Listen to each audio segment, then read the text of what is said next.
Not sure how to tackle your taxes? Are you sweating the small print? You may be experiencing FOMO, the fear of messing up. The answer? Using TurboTax on Intuit Credit Karma. They help you get your biggest refund, and then we help you do more with it, with a personalized plan designed to help you hit your money goals. It's time to take your taxes to the max. Start filing today in the Credit Karma app. Listen, all you New Yorkers. Excuse me, taxi. Okay, we're looking around. This is the 77 WABC minicast. Dana Carvey as Tom Brokaw. Again, when you talk about perfect imitations, and you could imitate somebody well, that's one thing. To have the content behind it to back it up. This was when Saturday Night Live was actually funny on a very, very consistent basis, where Carvey, as Tom Brokaw, is basically trying to work it out where if he goes to Barbados for a while on vacation, in case Gerald Ford dies, therefore they have all this stuff in the can, as we say in the business, that says that Tom doesn't have to come back from Barbados. They simply are going on what's called contingencies, right? And this is a contingency where at the time Gerald Ford was alive. Of course, he was in his 80s at the time.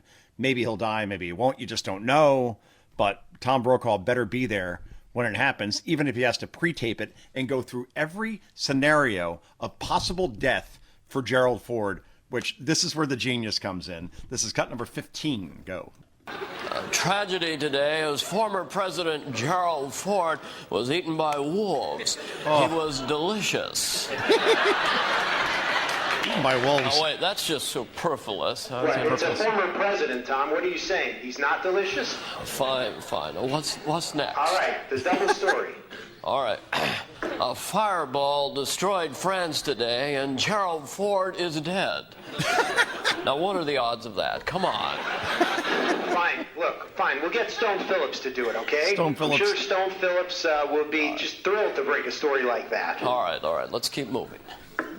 Stunning news from Yorba Linda today as Richard Nixon's corpse climbed out of its grave and strangled Gerald Ford to death. Oh, my God. Gerald Ford was mauled senselessly by a circus lion in a convenience store. Next. Good. Gerald Ford is dead today, and I'm gay. Oh. Now, wait a minute. What? That'd be a huge story. Ford dying and you coming out? But I'm not gay. Yeah, today you're not gay. Then one day, you wake up, you like men, Gerald Ford dies, and we're screwed. Everybody's hearing it from Dan Rather. All right, what's this for? This one is for if we're invaded by Zimbabwe. Zimbabwe. Will I still be the anchor of Zimbabwe invaded us? Yeah, if you break the Gerald Ford story, you will. All righty.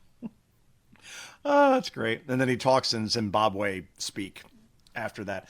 That skit goes on for 5 minutes. Excuse me, I had to cut it down for certain purposes that go along with radio, and you can only play so much from a certain entity. But, I mean, you tell me if you didn't laugh out loud at least 5 times when I played that. In fact, I'm going to play this like every month at some point. We're just going to go to the Brokaw thing with Carvey, and that'll be that on Joe Concha at night, which is obviously from 9 to 10 p.m. here on WABC and on stations across the country, and 11 a.m. Eastern time on Sunday mornings as well. I might as well work a 7th day at this point. Why not just add that? Why am I only working 6? Let's just do 7 and be done with it. Meanwhile, while we go through the whole flashback thing, Rand Paul is now floating the idea, Senator, Kentucky, votes against Trump on everything, like Thomas Massey does in the House.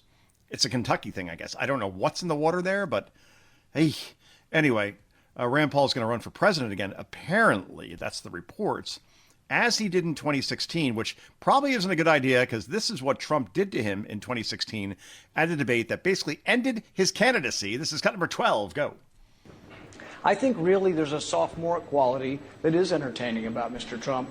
But I am worried. I'm very concerned about having him in charge of the nuclear weapons because I think his response, his visceral response to attack people on their appearance, short, tall, fat, ugly, My goodness, that happened in junior high. Are we not way above that? Would we not all be worried to have someone like that in charge of the nuclear arsenal? Mr. Trump.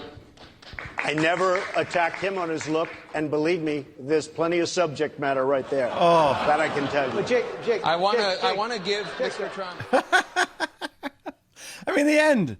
I mean, Rand Paul has this whole argument, thinks he practiced it in the mirror probably 100 times, and then Trump just responds with that because Trump can be authentic and quick on his feet. And a guy like Rand Paul, not so much, right? So run again, fine. Get your interviews on CNN with Jake Tapper, on MS Now, and all these media outlets, just like Marjorie Taylor Greene's probably going to run for president. Congresswoman, former, before she decided just to quit out of nowhere in January because she really, really, really wants to be the co-host of The View. Yeah, all these pretenders are going to run. Obviously, not against Trump, probably. I know Trump talks about a third term, but I think he's going to finally sit down after this, maybe, I think. Can't say that 100% with Trump, no question. But whether it's against J.D. Vance or Marco Rubio, and I'll share this perspective again, I think that there may be a small chance that J.D. Vance, despite being the vice president right now, in the obvious order of succession, when it comes to running for president, we've seen over the years, whether it's Nixon after 8 years of Eisenhower, whether it's George H.W. Bush after 8 years of Reagan, Al Gore 8 years after Bill Clinton, Joe Biden not right after Barack Obama left, but eventually runs for president as well. Vice presidents tend to run for president. That's just the way it goes. But, you know, with Usha, his wife, now pregnant with their fourth child, and their other children very, very young, and JD only being, 41 years old, maybe he decides, you know what, I'd rather be there to help raise my kids. And as president, you could say, well, you have a lot of help. You could do, you can't get those years back. And I know I sound like slightly cliche and sentimental here as somebody who has young children. Myself, actually, they're 12 and 10 now, not as young as they used to be. But I would get it if Vance said, you know what, I'm not going to run. Let Marco have the nomination, which he would get. I don't care who runs against him. You tell me who's going to run against Marco Rubio and win, or J.D. Vance for that matter.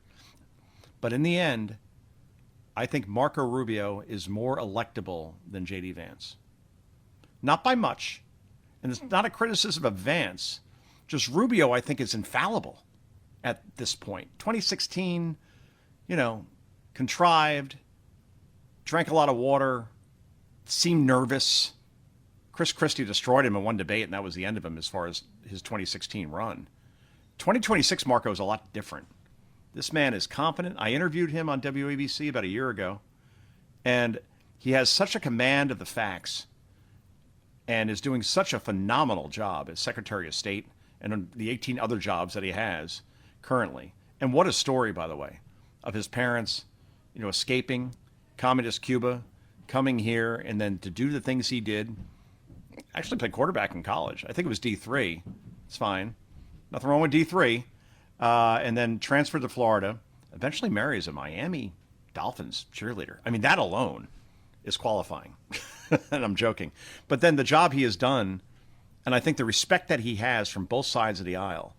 When he was confirmed, I think it was 99-1 in the Senate. I'd have to look that up, and I will during the break just to make sure I have the right information. But you try to attack Marco Rubio as a candidate for president, especially if you're Kamala Harris or Gavin Newsom, AOC, Buttigieg, J.B. Pritzker. Good luck.